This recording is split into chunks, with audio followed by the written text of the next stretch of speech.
Stats SA data shows the agriculture, forestry and fishing industries were the main contributors to the positive growth, which as a group set increased by 17.2%, while contributing 0.4 of a percentage point to the headline increase. This was primarily due to increased economic activities reported for field crops and animal products.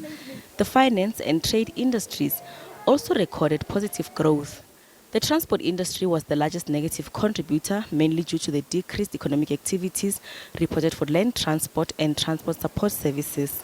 Agriculture expanded, and this was primarily because we saw a bit of an improvement in the weather conditions around the quarter that we are reporting on, which then led to a good harvest, specifically wheat, because it contributed largely to the performance of the sector in the quarter that we are reporting.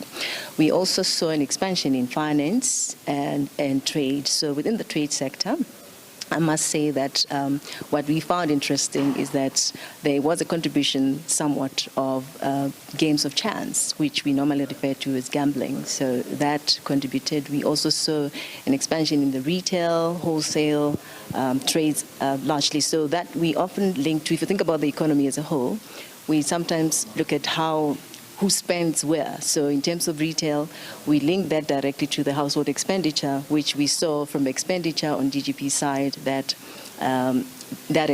contributed largely to an increase in the expenditure on GDP. Economists say despite the marginal increase, the local economy remains weak. This data is still reflecting a very weak economy. 7 out of the 10 economic sectors contracted in the fourth quarter relative to the third quarter of last year. An even bigger concern is the fact that for many sectors, real GDP was still lower in the fourth quarter of last year than before COVID. This is the most acute for the construction sector, where real GDP was 25% lower than in the fourth quarter of 2019.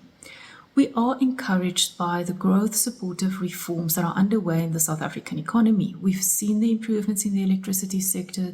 We've started seeing some improvements in the logistics sector. The annual growth of 2024 of 0.6% is slower than the 0.8% forecasted by the National Treasury. While growth is expected to improve this year, there are concerns around the growing headwinds from the global economy.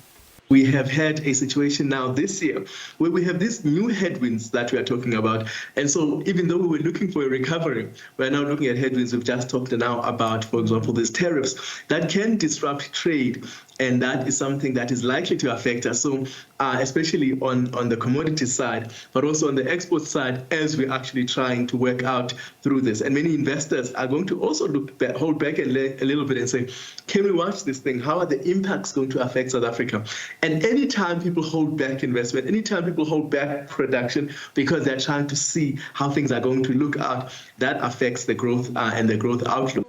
National Treasury expects the local economy to grow by 1.9% this year, supported by improved investor confidence, stable electricity supply, and lower inflation and low interest rates, supportive of households and industry.